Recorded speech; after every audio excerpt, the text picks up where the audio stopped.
नमस्तस्मै गणेशाय ब्रह्मविद्याप्रदायने यस्यागस्यायते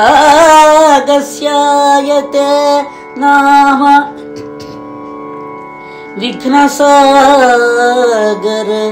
शोषणे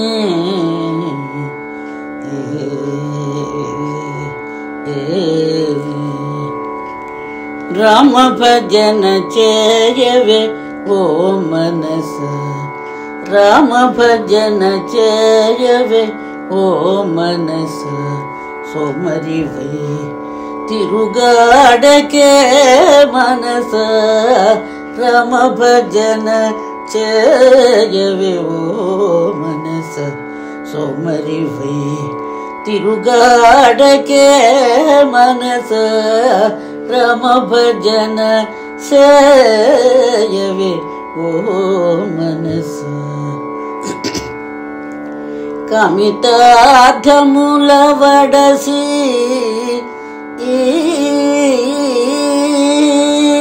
कामितार्थमुलवडसी सुखिंचडु कानि अज्ञानमेडसी जानकी राम भजन चेयवे ओ मनस सोमरिवे तिरुगाडके मनस राम भजन चेयवे ओ मनस बहुजन्मंबुल नीचेयु सुकृत फलमेयि मानवत्वमो मनस बहुजन्मंबुल नीचेयु सुकृत फलमेयि मानवत्वमो मनस कुकन मार्गमुल चरुचि कुकन मार्गमुल चरुचि पापकूपमुन पडिपोवके मनस राम भजन चेयवे ओ मनस सोमरिवे तिरुगाडके मनस राम भजन सेयवे ओ मनस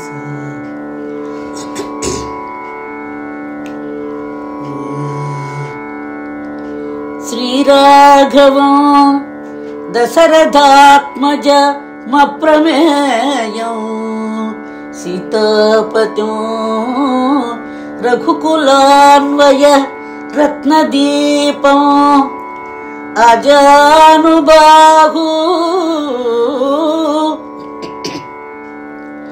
अरविन्द दलायताक्षं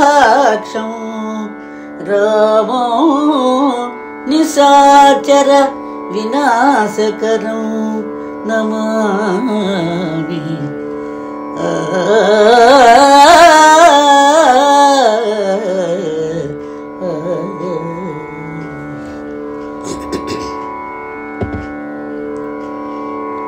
భక్త మహాశైలారా, ఉత్కృష్టమైనటువంటి మానవ జీవితానికి పరమావధి భగవద్భక్తి. ఆ భక్తి విధానములే వేదములు, వేదార్థములే పురాణ గాథలు, పురాణ గాథలే ఈ హరికథలు. కనుక మనం హరికథా శ్రవణం చేసి అందులో విన్నటువంటి ధర్మములను ఆచరించినట్లయితే మనం భగవంతుని అనుగ్రహానికి పాత్రలు అవుతాం అనటానికి సందేహం లేదు. పంచమ వేదమైన భారత చరిత్రను హరికథా రూపంలో మనం కొన్ని నెలల నుంచి చెప్పుకుంటున్నాం. ఆ భారత చరిత్ర ఈనాటి భాగంతో పూర్తవుతోంది.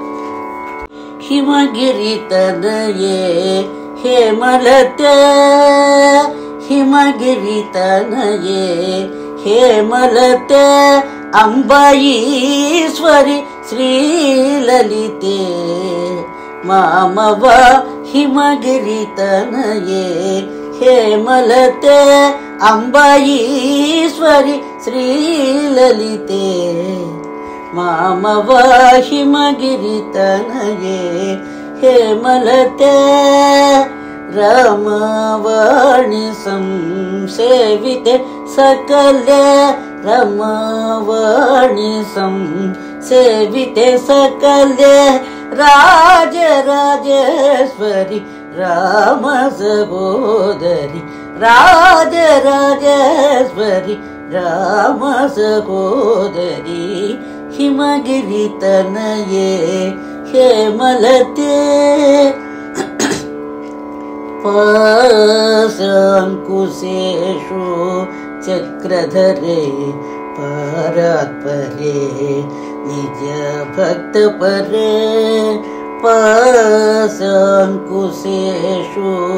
చక్రధరే పరాత్పరే నిజ భక్త పరే ఆశాంబర హరి కేశ విలాసే ఆశాంబర హరి కేశ విలాసే ఆనంద రూపే అమిత ప్రతాపే ఆనంద రూపే అమిత ప్రతాపే హిమగిరితనయే హేమలతే అంబఈశ్వరి శ్రీలలితే మామవ హిమగిరితనయే హేమలతే.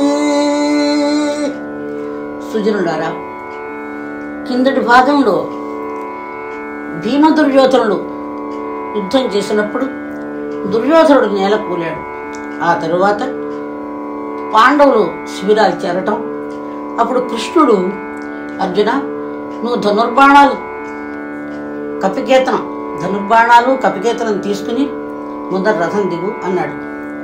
అప్పుడు అర్జునుడు పరిహాసంగా, బావా, రథంలోంచి ముందర సారథి దిగుతాడా రథకుడు దిగుతాడా అంటూ రథం దిగాడు. ఆ తరువాత కృష్ణుడు దిగాడు. కృష్ణుడు దిగ్గానే ఆ రథం భగభగా మండిపోయింది. ఈ విషయాలన్నీ కిందటి భాగంలో చెప్పుకున్నాం. మళ్ళీ ఒకసారి మనవి చేశాను. వెంటనే ఆ రథం మంటల్లో కాలిపోయింది.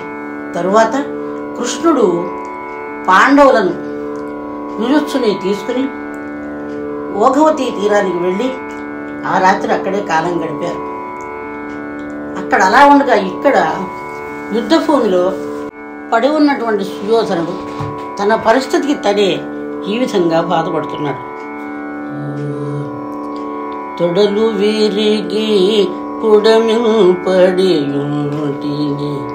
తొడలు విరిగి పుడమిపడియుంటిని, ధూళి దూసరిత దేహుడనై తుది, తొడలు విరిగి పుడమిపడియుంటిని, ధూళి దూసరిత దేహుడనై తుది, చెడుగులైన కొడుకు మూలమున, చెడుగులైన కొడుకు మూలమున, కుడి చెదరా కష్టము వధకమున, చెడుగులైన కొడుకు మూలమున, కుడి చెదరా కష్టము వధకమున, తొడలు విరిగి పుడమిపడియుంటిని, ధూళి దూసరిత దేహుడనై తుది, చికుటాల్మగలు మీకంత చేయూత, ఒకడైన లేకుండా పోకార్చాచిన, చికుటాల్మగలు మీకంత చేయూత, ఒకడైన లేకుండా పోకార్చాచిన, దుష్టుడామ్యాము సోకార్ణవ నిర్మగ్నులం చేసి, దుష్టుడామ్యాము సోకార్ణవ నిర్మగ్నులం చేసి, తొడలు విరిగి పొడమిపడియుంటిని, ధూళి దూసరిత దేహుడనై తుది. ఆ దైవమా, చక్రవర్తిగా ఉండవలసిన నేను విరోధుల వల్ల తొడలు విరక్కొట్టబడి ఈ ధూళిలో ఉర్లాడుతున్నాను.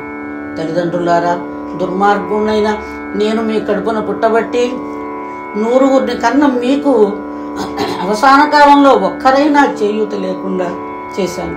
చివరకు మీకు కుమార్తె దిక్కైంది. కూటికి కాటికి పరుల కొంపకు చేరేట్లు చేశాను అని బాధపడుతూ తన భార్యను తలుచుకుని ఈ విధంగా అనుకుంటున్నాడు. అరయగ ఎండకన్నెరుంగనెట్టి లతాంగివి. ప్రాణేశ్వరి భానుమతి, అరయగ ఎండకన్నెరుగనెట్టి లతాంగివి, నేను ద్రోవదిన్ పరిభవంబునర్చిన నెపంబున వాయుసుతోండు కోపసంభరమున మనహాని సలుపం తలపెట్టును నీకు. కావున శరణము వేడు కొమ్మిపుడ జాతరిపు సమవర్తినందను.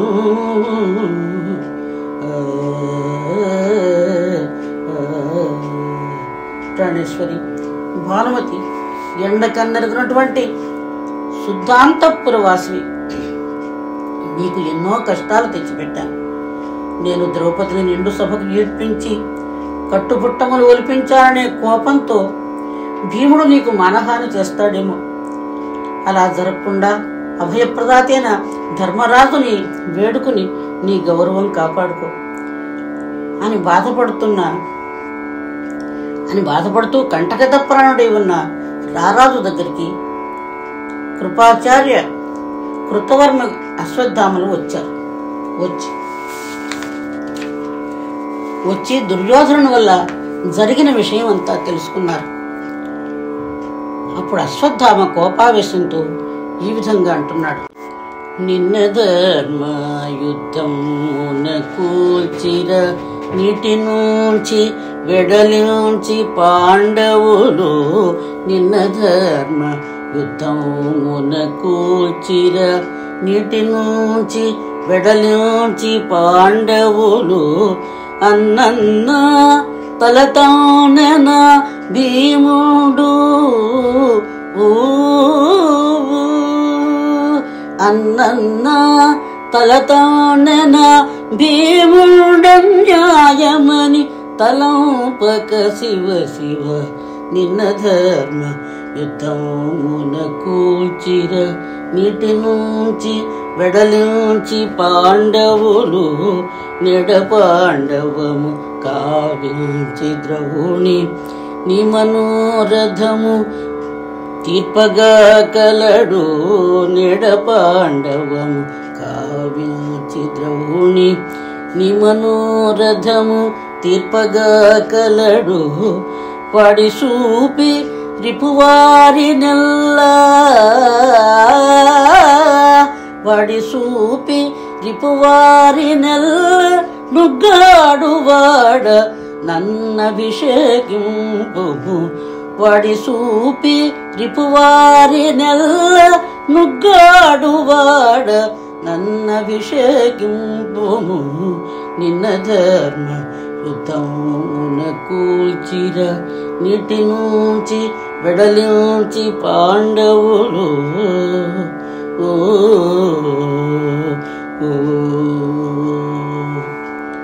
రారాజా, నిన్ను నీటి నుంచి బయటకు రావించి పాండవులు అధర్మ యుద్ధంలో పడగొట్టడమే కాకుండా ఆ దుష్ట భీముడు నీ కిరీటాన్ని తన్నాడా?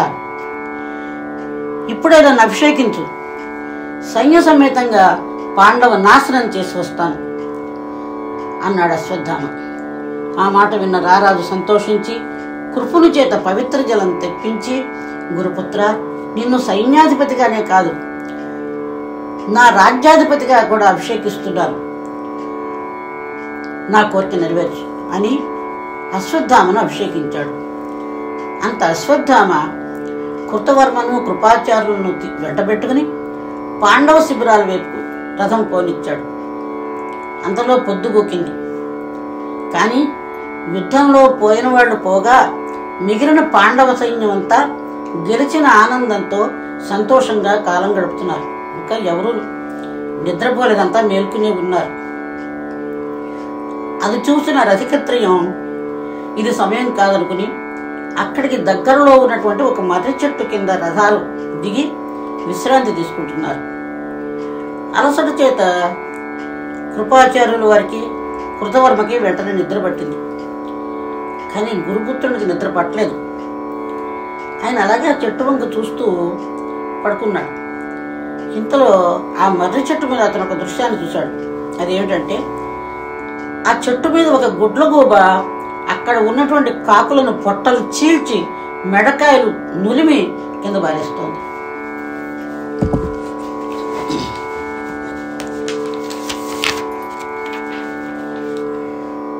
ఆ దృశ్యాన్ని చూసిన అశ్వత్థామ విరోధిని చంపడానికి ధర్మాధర్మాలు అనవసరం, చేతికి చిక్కినప్పుడే చంపాలి కానీ రాత్రి ఏమిటి పగలేమిటి, పగలు గుడ్లగూబ కళ్ళు కనపడవు కాబట్టి అప్పుడు కాకులు గుడ్లగూబల్ని పొడుస్తాయి. రాత్రి సమయంలో గుడ్లగూబ కళ్ళు కనిపిస్తాయి, కాకులు కనిపించవు.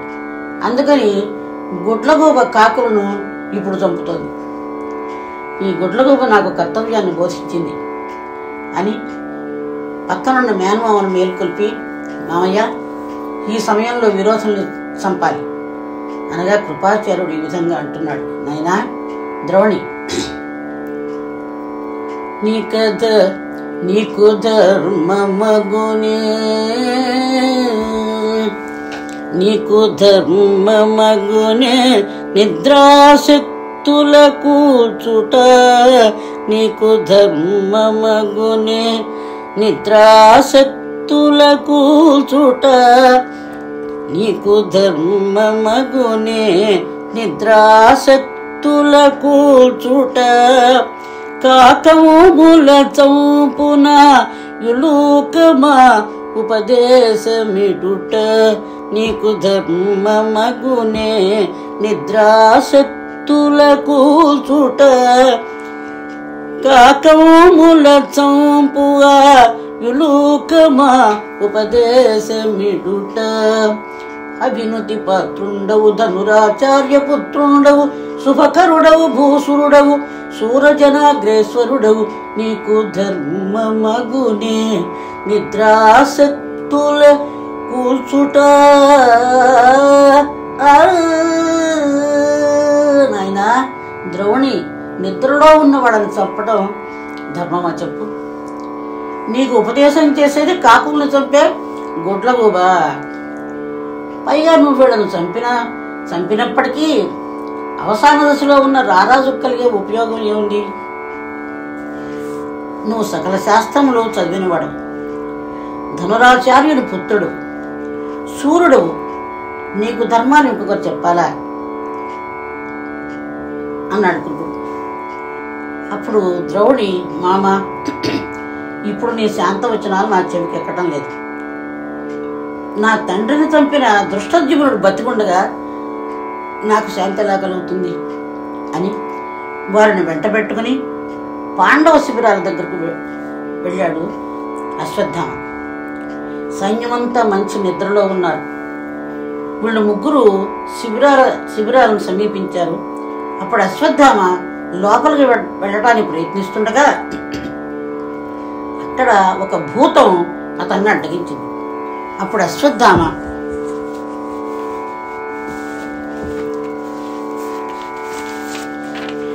తన దగ్గర ఉన్నటువంటి అస్త్రాలన్నీ దాని మీద ప్రయోగించగా ఆ భూతం అన్నిటినీ మింగేసింది. అప్పుడు ద్రౌణి తన లక్ష్యం నెరవేరలేదన్న బాధతో ఒక అస్త్రాన్ని తలుచుకుని మంటలు తెప్పించి తన శరీరాన్ని కోసి ఆ మంటల్లో ఆహుతి చేశాడు.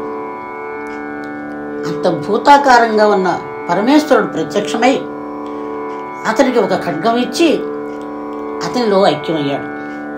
అంత ద్రోణి కృపాచార్య కృతవర్మను అక్కడ ఉంచి మొట్టమొదటిగా దృష్టద్యుమ్నుని డేరాచించి లోపలికి ప్రవేశించాడు. ఇరుగాల మెడయు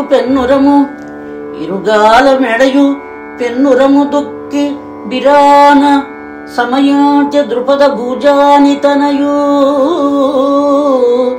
తలపట్టి ఈడ్చుచు తక్కు పాంచాలుర నిల్లర వదియించహేతి దీదార హరితురంగములపై కురికి మోరలు చెక్కి పినుగు పెంట కవ్యోంపతొడగే కోపవేగమున నుద్దీపూచి పైబడి ద్రౌపది తనయులందరిని దంపే వెగుజామునకెల్లరం వెసవధ్యోచి తక్షణం బేగి ఇది సుయోధనున కెరుకపరుప హర్షించి ఎతడు జీవముల్ విడచేగే ద్రోణి వ్యాసాశ్రమము చేరే తపమునర్పగా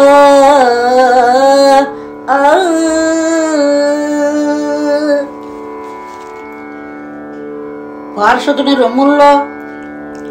రొమ్ముల మీద ఎక్కి కత్తితో పొడిచాడు. మొట్టమొదట పార్షదుని రొమ్ముల మీద కత్తితో పొడిచి చంపి శిఖండిని సంహరించి పాంచాలులందరినీ సంహరించి ద్రౌపదీ తనయులను నుగ్గునూతం చేసి మిగిలిన సైన్యాన్ని కసాయిగరికి గొర్రెలను ఎలా అయితే నరికి చంపుతాడో అలా అందరినీ చంపి సర్వనాశనం చేసి సుయోధనుడి దగ్గరికి వెళ్ళి పాండవులను తప్ప తక్కిన వారిని చంపానని చెప్పగా ఆ మాటకి రారాజు తృప్తిపడి ప్రాణాలు విడిచాడు. అంత అశ్వత్థామ ఖడ్గం పారేసి గాయత్రి తెంచేసి సన్యాసి వ్యాసాశ్రమం చేరి జపం చేసుకుంటున్నాడు.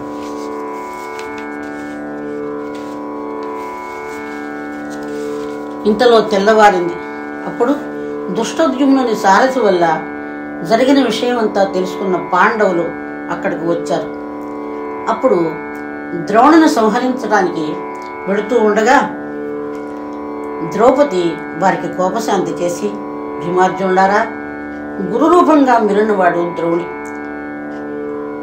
పైగా గురుపుత్రుడు, ఇంకా అతని తల్లి జీవించి ఉంది కనుక అతనికి ప్రాణహాని చెయ్యవద్దు అన్నది. అప్పుడు భీముడు వ్యాసాశ్రమానికి వెళ్ళి అశ్వత్థామతో ఈ విధంగా అంటున్నాడు. దోసమానక పసిబాలుర చంపి, దోసమానక పసిబాలుర చంపి, దొంగ చెప్పము కావ్యంచుచున్నావ, దోసమానక పసిబాలుర చంపి, దొంగ చెప్పము కావ్యంచుచున్నావ, నీ చదువాటయు నేల కలిసెనా, నీ చదువాటయు నేల కలిసెనా, నిద్రాణుల నిసివేళ వధింతువ, నిద్రాణుల నిసివేళ వధింతువ, దోసమానక పసిబాలుర చంపి, పాండుసూతుల కపకారమునరించి, పాండుసూతుల కపకారమునరించి, ప్రాణములకు చెడకుందువా నీవు, పాండుసూతుల కపకారమునరించి, ప్రాణములకు చెడకుందువా నీవు, తుండగీడవై నీవే నాటికి, దుండగీడవై నీవే నాటికి, ద్రోణు ప్రతిష్టయు గంగ కల్పితే, దోసమానక పసిబాలుర చంపి. ఓ ద్రౌణి, పాపమని ఆలోచించకుండా నిద్రలో ఉన్న పసివాళ్లను అర్ధరాత్రిలో చంపి ఇక్కడ సన్యాసి వేషంలో దొంగ జపం చేస్తున్నావా? నీ చదువంతా నేల కలిసిపోయిందా పాపిష్టివాడా? పాండవులకు అపకారం చేసి ఎంతకాలం నువ్వు బతుకుతావు?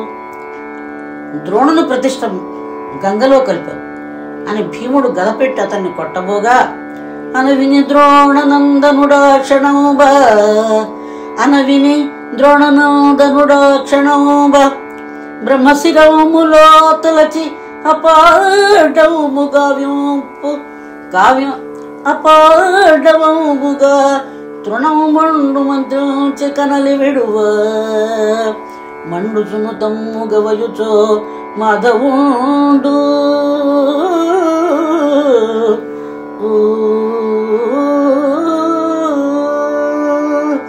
అశ్వత్థామ బ్రహ్మశిరోనామకాస్త్రం మంత్రించి అపాండవం చెయ్యమని ఒక తృణాన్ని విడిచిపెట్టాడు. అప్పుడు ఆ తృణం మంటలు కక్కుతూ వస్తోంది. అంత కృష్ణ పరమాత్మ నేను ఉత్తరాగర్భం రక్షిస్తున్నానని చెప్పి ఉత్తరాగర్భం రక్షించి అర్జున గురుపుత్రుడు అపాండవం అయ్యేట్లుగా బ్రహ్మశిరోనామకాస్త్రం వేశాడు అని అర్జునుని చేత ఆస్త్రానికి ఆస్త్రమే వేయించి ఉపసంహారం చేయించాడు. అంత నారదాదులందరూ అక్కడికి వచ్చి గురుపుత్ర అర్జున, ఇంతవరకు ఈ అస్త్రం ఏ యుద్ధంలోనైనా ఎవరైనా ప్రయోగించారా? ప్రయోగించడమే కాకుండా ఒకరు ప్రయోగించిన అస్త్రాన్ని ఇంకొకళ్ళు ఉపసంహారం చేయటమా? ఇలా చేస్తే 7 సంవత్సరాలు దేశానికి కరువు పడుతుంది.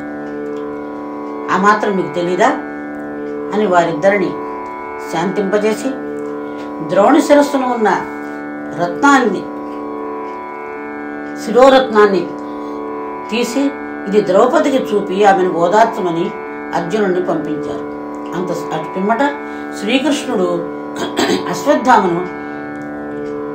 అశ్వత్థామ, నువ్వు బ్రాహ్మణుడు వై ఉండి ఇటువంటి ఘాతుక కార్యం చేశావు కనుక 3000 సంవత్సరాలు అన్నపానీయాలు లేక శరీరం అంతా దుర్గంధ భూయిష్టమై మతి లేకుండా తిరుగుదువుగా కాని శపించాడు. అప్పుడు అశ్వత్థామ, కృష్ణ, నిన్ను నేను శపించగలను, కానీ కొద్ది రోజుల్లో ఒక మహాసాధ్యం నిన్ను ఎలాగూ శపించబోతోంది, ఇంకా నా శాపం కూడా ఎందుకు, గోరు చుట్టు మీద రోకటి పోట్లాగా అన్నాడు. అటు పిమ్మట ధర్మరాజు గాంధారి ధృతరాష్ట్రులను ఓదార్చడానికి పాండవులు వెళ్ళినప్పుడు ధృతరాష్ట్రుడు జరిగిన విషయం అంతా తెలుసుకుని భీమసేనుని దగ్గరకు పిలిచాడు.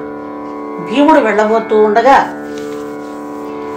కృష్ణుడు ధృతరాష్ట్రుని అభిప్రాయం ముందరే తెలుసుకుని అంతకు ముందరే తయారు చేయించి ఉంచిన ఒక ఇనప భీముడిని ఆయన దగ్గరకు పంపించారు. అప్పుడు ధృతరాష్ట్రుడు 1000 ఏనుగుల బలం గలవాడైన ఆయన బాకుబలంతో ఈ ఇనప భీముడిని కౌగలించుకుని నుక్కు చేసేశాడు. ఎందుకంటే భీముడి మీద ఆయనకంత కోపం, తన 100 మంది కొడుకుల్ని అతనే చంపాడని. ఆ తర్వాత తను కౌగలించుకున్నది ఇనప భీముడిని తెలుసుకుని పశ్చాత్తాపడ్డాడు. ఆ తరువాత ఆ సంఘటన అయిన తర్వాత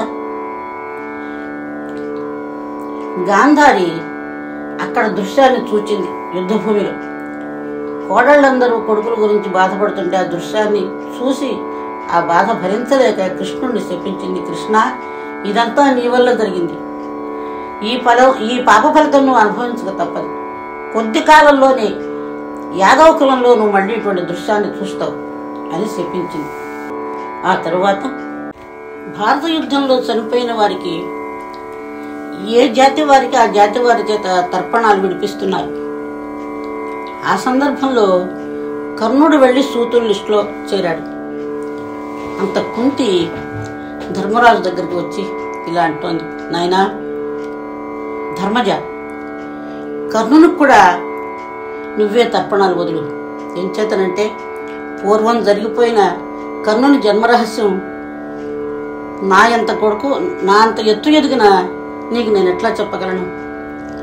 నాకు సూర్యునికి నీకన్నా ముందర నా గర్భాన పుట్టినవాడే కర్ణుడు. వాడు పుట్టిన గర్భంలో పుట్టిన వారే మీరందరూను.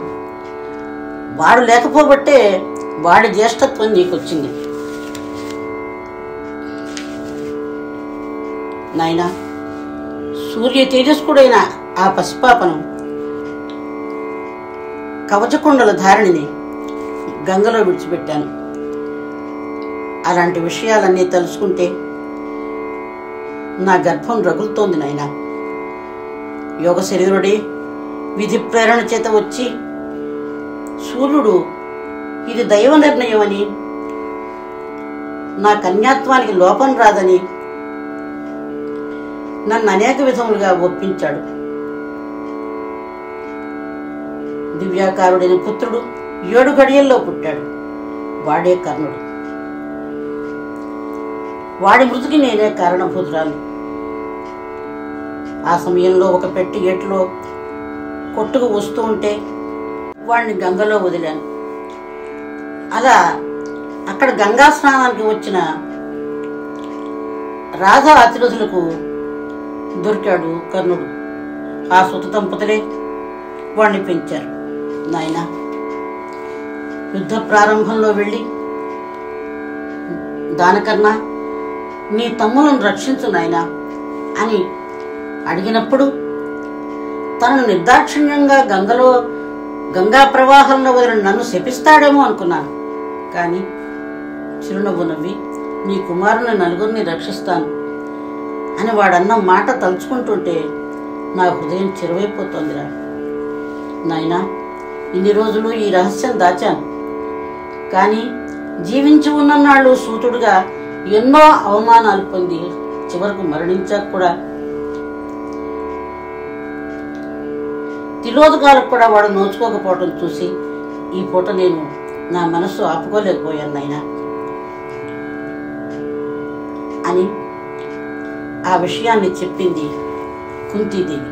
ఆ మాట విన్న ధర్మరాజు ఎంతో బాధపడి కర్ణుడు తన అన్నగారని తెలిసి అతనికి తానే తిలోదకాలు ఇచ్చి, ఇంత ముఖ్యమైన విషయాన్ని జీవితం అంతా దాచావమ్మా, ఇక ముందర స్త్రీల దగ్గర మాట దాగకుండుగా కానీ స్త్రీలకు శాపం ఇచ్చాడు ధర్మరాజు.